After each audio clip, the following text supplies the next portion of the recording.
Cordial saludo, queridos oyentes. Desde el territorio indígena Inda Zabaleta, les doy la bienvenida a nuestro programa Aprendiendo Juntos, donde trataremos temas fascinantes que enriquecen nuestro conocimiento y nos inspiran a seguir aprendiendo. Soy Alejandro Rodríguez Rosero y para hoy contaremos con la presencia de Alexis Adrián Bolaños Marín y Faber Alexis Canticus Marín.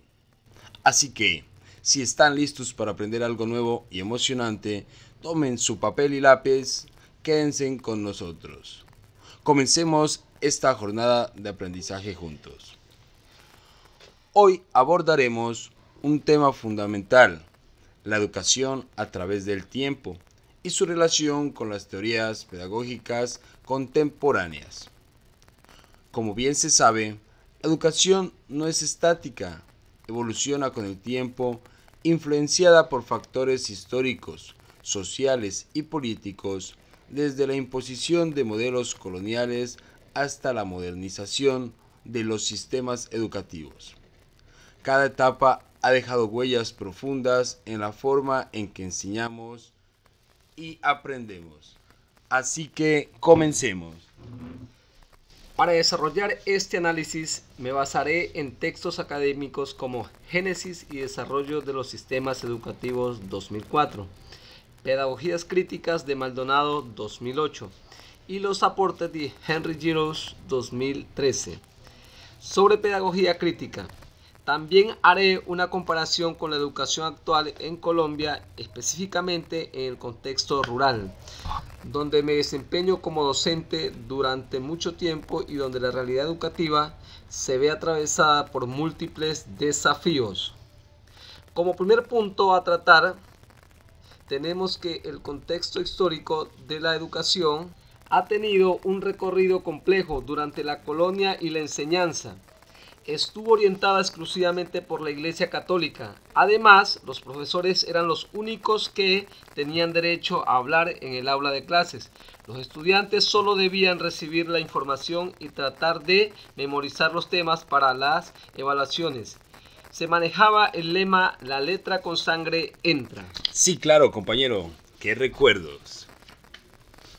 A lo largo del tiempo, los espacios educativos han experimentado transformaciones significativas. En el pasado, los docentes tenían la plena autonomía para corregir a los estudiantes, sin importar los métodos que empleaban. Sin embargo, con el paso de los años, esto ha cambiado. Hoy en día, los estudiantes cuentan con mecanismos para defenderse y ejercer sus derechos y deberes. No obstante, en algunas ocasiones, estas herramientas pueden obstaculizar el desarrollo adecuado del proceso educativo. Es importante conocer, Paulo Freire utiliza el término educación bancaria para criticar el modelo tradicional de enseñanza, donde los estudiantes son considerados como un recipiente vacíos que deben ser llenados con información por parte del maestro. En este enfoque, el docente actúa como la única fuente de conocimiento, mientras que los estudiantes son vistos como pasivos, sin la capacidad de cuestionar o reflexionar sobre lo que se les enseña. En la educación bancaria, el proceso educativo se convierte en un acto unidireccional. El maestro deposita datos y hechos en el estudiante, quien simplemente memoriza y reproduce esa información, sin una verdadera comprensión o conexión con su vida cotidiana. Freire argumenta que este tipo de educación perpetúa la opresión y la falta de crítica, ya que los estudiantes no desarrollan las habilidades necesarias para pensar de manera crítica sobre su entorno y su propia realidad. El contraste Freire propone una educación liberadora donde se fomenta el diálogo, la reflexión y el pensamiento crítico. En este modelo, tanto el educador como el estudiante participan activamente en el proceso de aprendizaje. Los estudiantes son vistos como co-creadores del conocimiento, capaces de cuestionar, analizar y transformar su realidad. Esto no solo enriquece su aprendizaje, sino que también les empodera para actuar en su entorno social. La idea central es que la educación debe ser un proceso colaborativo y dinámico, en lugar de un simple acto de transferencia de información. También para aportar, Freire menciona que la educación histórica se enfoca en la memorización de eventos, temas, sin importar contextualizar lo dicho. Freire aboga por la educación que sea liberadora, donde los estudiantes no solo memoricen información, sino que también analicen y reflexionen sobre ella. En lugar de ver una historia como una serie de hechos aislados, propone que se entienda dentro de un marco más amplio que incluya las causas y consecuencias de esos eventos, así como su relevancia en el presente. Esto implica que los educadores deben fomentar el diálogo y la reflexión crítica, permitiendo a los estudiantes conectar lo aprendido con su propia realidad y experiencias. De esta manera, la educación se convierte en un proceso activo y participativo, en lugar de ser un acto pasivo de recepción de información. Qué interesantes temas que hoy nos comparten, estimados compañeros. Como señala Observars 2024, los sistemas educativos en esa etapa se caracterizaron por la segregación social, donde la educación formal solo estaba al alcance de una minoría. Con la independencia de los países en el siglo XIX y XX surgió la necesidad de construir sistemas educativos nacionales. En este periodo se promulgaron leyes para universalizar en México en 1869 y la Ley 39 de 1903 en Colombia, que establecieron la educación como un derecho para todos los ciudadanos. Sin embargo, estos avances fueron insuficientes para erradicar las desigualdades. Asimismo, como explica Pérez Indarraga 2019, la educación pública continuó siendo deficiente en términos de cobertura y calidad, especialmente en las zonas rurales y para las poblaciones indígenas y afrodescendientes. Llegando al tema, ¿qué desafíos enfrentan los estudiantes en su comunidad? Uno de los principales retos es que los estudiantes deben caminar entre 30 y 40 minutos para llegar a la escuela, ya que no cuentan con transporte escolar. Lamentablemente, estas instituciones son con recursos pedagógicos limitados, enfrentan también grandes dificultades en cuanto a infraestructura y acceso a tecnología. A pesar de estas condiciones, nosotros como docentes comprometidos y apasionados por la enseñanza, adaptamos nuestras estrategias para garantizar un aprendizaje significativo en los estudiantes. ¡Excelente! ¡Qué bonita labor que hacen mis estimados compañeros! Muchas felicitaciones. Bueno, el segundo punto a tratar es la teoría crítica aplicada a la educación. En las últimas décadas, la pedagogía crítica ha emergido como una alternativa para cuestionar y transformar los modelos educativos tradicionales. Efectivamente, Henry Giroux 2013 nos argumenta que la educación debe ir más allá de una simple transmisión de conocimientos. Debe ser un proceso de empoderamiento y cambio social. La teoría crítica aplicada a la educación enfatiza que los docentes deben fomentar el pensamiento reflexivo y cuestionador de sus estudiantes. Esto significa alejarse de los métodos memorísticos y adoptar enfoques más participativos. Maldonado 2008 resalta la importancia de las pedagogías críticas en la formación docente y cómo éstas pueden transformar la manera en que los estudiantes comprendan su entorno y el proceso educativo.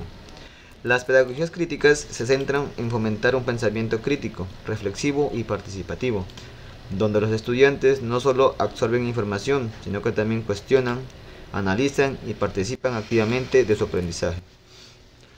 Compañeros, ¿cuáles son los retos de la educación y su futuro?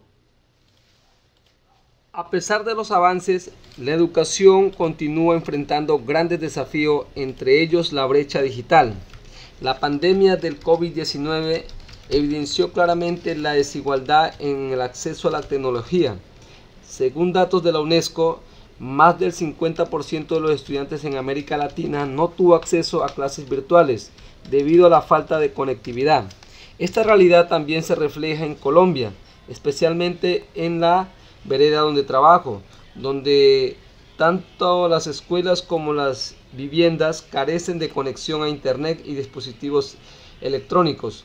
Durante la pandemia, los docentes imprimíamos guías de estudio que entregábamos personalmente a los estudiantes, recorriendo largos trayectos para garantizar que pudiéramos continuar aprendiendo. Claro que sí, es de resaltar esa grandiosa labor de los docentes que día a día y durante la pandemia se esforzaron porque sus estudiantes tuvieran acceso al conocimiento. Felicitaciones. Cabe mencionar que otro reto importante es la desigualdad socioeconómica, la cual sigue reproduciendo brechas sociales. Como explica Osebach en el 2004, aunque se han implementado políticas orientadas al acceso universal, la calidad de la educación continúa dependiendo en gran medida del nivel socioeconómico de las familias. Nuestra institución se encuentra ubicada en una zona rural donde muchas familias dependen de la agricultura para subsistir. Los niños deben ayudar en las labores del campo antes o después de asistir a la escuela, lo que en ocasiones afecta su rendimiento académico. Sin embargo, su deseo de superación los impulsa a seguir asistiendo a clases. La mayor motivación es ver a esos chicos continuar con su educación secundaria y posteriormente ingresar a la universidad, convirtiéndose en profesionales que luego hacen grandes aportes a su comunidad. Eso llena de alegría a un docente y nos inspira a seguir acompañando con compromiso a estudiantes en comunidades vulnerables. Así es. En cuanto a la formación docente, diversos planteamientos han señalado que los maestros deben ser agentes de cambio. Sin embargo, en muchos países la formación docente continúa basándose en modelos tradicionales en las zonas rurales de Colombia. Por ejemplo, los docentes no siempre cuentan con acceso a capacitaciones ni a metodologías innovadoras, por lo que deben aprender de forma autodidáctica.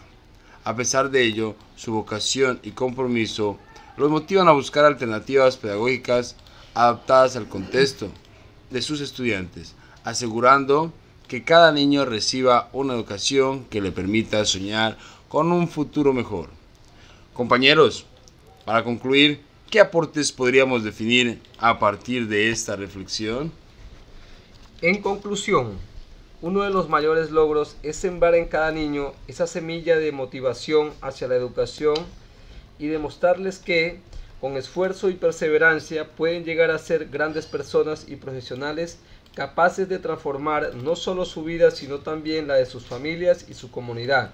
Por ello, es fundamental continuar trabajando con amor, compromiso, dedicación, especialmente en estos contextos que tanto lo necesitan. Para finalizar este programa, Aprendamos Juntos, se puede afirmar que la educación ha recorrido un largo camino, pero aún enfrenta desafíos estructurales que limitan su verdadero potencial transformador.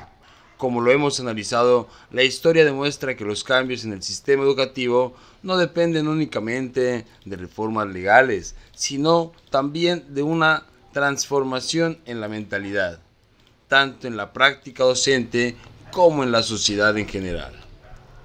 En este sentido, es fundamental seguir promoviendo una educación más equitativa, crítica y accesible para todos.